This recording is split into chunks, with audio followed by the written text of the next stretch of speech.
Pozdrav! Evo nas u drugom delu lekcija kojima pokrivamo odredbu odlučivanja, ono funkcije f, if, and i or. Dakle, šta želimo da znamo? Da li neko može da dobije kredit? I kao što vidite ovdje imamo više slučajeva, naravno Sveti, Kvintet, Marko, Janko, Pera, Mika, Žika. Prvo pitanje je da li je taj neko zaposlen? Da li je stalno zaposlen, da li ima dug preko 1/3 primanja i da li je žirant. U suštini, da bi neko mogao da dobije kredit, treba da bude zaposlen za stalno, da nema dug preko 1/3 i da nije žirant. I sad mi kad pogledamo ovako vidimo da to ispunjava samo prvi. Ako pogledamo drugog, vidimo da on jeste zaposlen, da nema dug, da nije žirant, ali da nije zaposlen za stalno. Kod Petra sve nam je ne. Kod Žike, kao što vidimo, on ima dug preko 1/3 i Mika nema dug preko 1/3, ali jeste žirant. Dakle, kako sad to izgleda? Znači, ovo je pitanje. Da li je zaposlen? Ako dobijemo odgovor ne, on nam odmah ispada i ne može da bude žirant. Onda, ako je prošao prvi kriterijum, idemo na drugi. Da li je zaposlen za stalno? Ako nije zaposlen za stalno, opet ispada i opet ne može da dobije kredit. Treće pitanje, ako je prošao ova dva, jeste da li ima dug preko 1/3. Sad se ovde okreće stvar. Ako je ovde da, onda ne može, a ako je ne, onda idemo i na četvrto pitanje, da li je žirant. Ako je ne, tek tada ćemo reći da može, a ako jeste žirant, onda neće moći. Znači, treba da ispuni sva 4 uslova kumulativno. Ajde sada da vidimo kako to izgleda u praksi. Znači, prvo pitanje, if, ovo ovde je jednako da. Ako je da, onda idemo na drugo pitanje i obeležit ćemo ga kao broj 2. A ako je ne, onda ćemo staviti ne. Ok. Šta nam je druga stvar? Druga stvar je da li je zaposlen za stalno. Znači, if to tu jednako da, onda možemo da idemo na treće pitanje. U suprotnom ćemo reći ne i tu bi se zatvorio upitnik. Sljedeća stvar, da li ima dug preko 1/3. If to tu jednako sad ne, onda može da se kvalifikuje za četvrto pitanje. U suprotnom će odgovor biti ne, odnosno ne može, hajde da ne bih zbunjivao, sad ćemo da promenimo ovo sve. Znači kako, kliknemo jednostavno ovdje i dopišemo. Sad zvučim kao ona iz reklame za Raiffeisen. Može, ne može.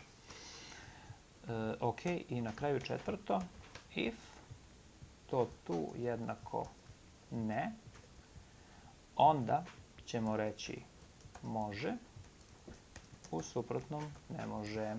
Ok, i to smo sada spojili. I to su otprilike pitanja. Ako bismo uzeli i ovo iskopirali do kraja, šta bismo videli? Videli bismo da bi ovaj skočio sa drugog na treće, sa prvog na drugo, pa na treće, pa na četvrto i tu bi dobio odgovor može. Ovde bi dobio ne može. Mislim, pošto bi dobio da ovo ispunjava, odnosno da može, ovo je jače od toga, tako da bi on praktično na drugom pitanju ispao i išao bi ovde, jer ide stepenasto pitanje. Da li to ispunjava da, da li to ispunjava da. Znači, ako ispuni jedan, ide na dole i ne osvrće se na druga pitanja. Tako da vidimo da ovaj bi dobio može, ovaj bi dobio ne može ovde, ovaj bi dobio ne može ovde, tu i ovaj bi tek na kraju dobio ne može. Međutim, šta mi želimo? Mi želimo da to sve spojimo u jednu funkciju i nju ćemo nazvati k0. Šta radimo? Pa prvo ćemo iskopirati ovo. Kako? Jednostavno F2, uđemo u funkciju ili function F2, Ctrl Shift, strelica na gore, CTRL-C, Escape i dođemo F2 i ovde. Ok. Šta sad radimo? Sad menjamo korak po korak. Kao što smo imali situaciju kad smo radili if error, index, match, odnosno if error, lookup, match, pa smo menjali jedno, drugo, treće, tako ćemo raditi i ovde. Znači sada korak 2 smo iskopirali. Hajde iskopiramo ovde čisto da imamo za kasnije. I sad njega možemo da brišemo. Dolazimo do koraka 3. Sada nećemo kopirati i znak jednako, kao što smo već radili kad smo radili VLOOKUP i match, ctrl-c, dođemo ovde, F2 ili function F2 i kao Wordov tekst, znači došli smo ovde strelicom i sada jednostavno držimo Shift 3 puta na levo, Ctrl V. Ok.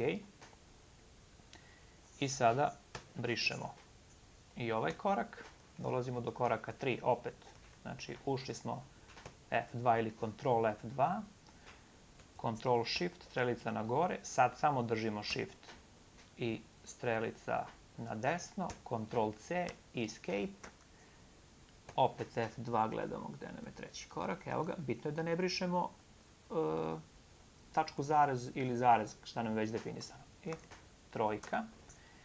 I na kraju, znači ovo smo obrisali, četvorka,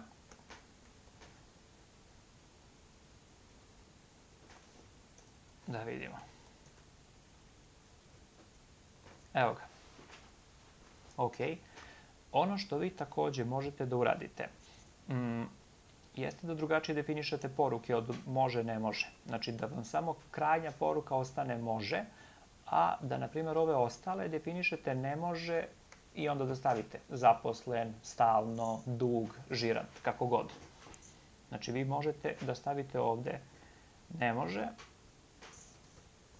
zaposlen, ne može, stalno, znači da navedete razlog, ne može,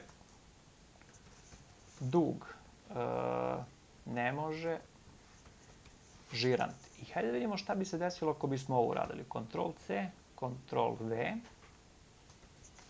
Ovo ćemo sad da obrišemo ovaj nulti korak. I sad dođemo ovde. Dobro, možemo F2. I sad stvar je preferencija. Da li ćete Ctrl Shift da iskopirate ovo sve bez znaka jednakosti.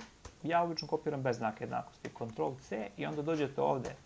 Stavite znak jednakosti i Ctrl-V da biste pastovali. Znači ovo smo obrisali, pa sad idemo.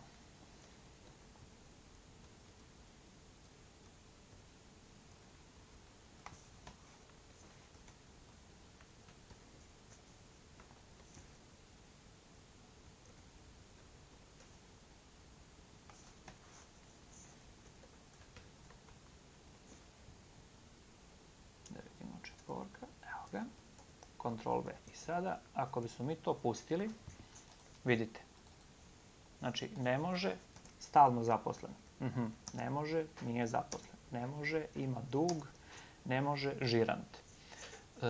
Moj vam je savjet da probate na ova dva načina da uradite, znači prvo kako smo uradili samo sa može, ne može i koracima, a onda i da stavite objašnjenje. Takođe, još jedna dobra stvar, kada imate funkciju sa mnogo if-ova, moj vam je savjet da uvek to razložite na što više članova kako biste imali sledljivost, kako biste mogli da testirate svaki deo, svaki upit pojedinačno i polako.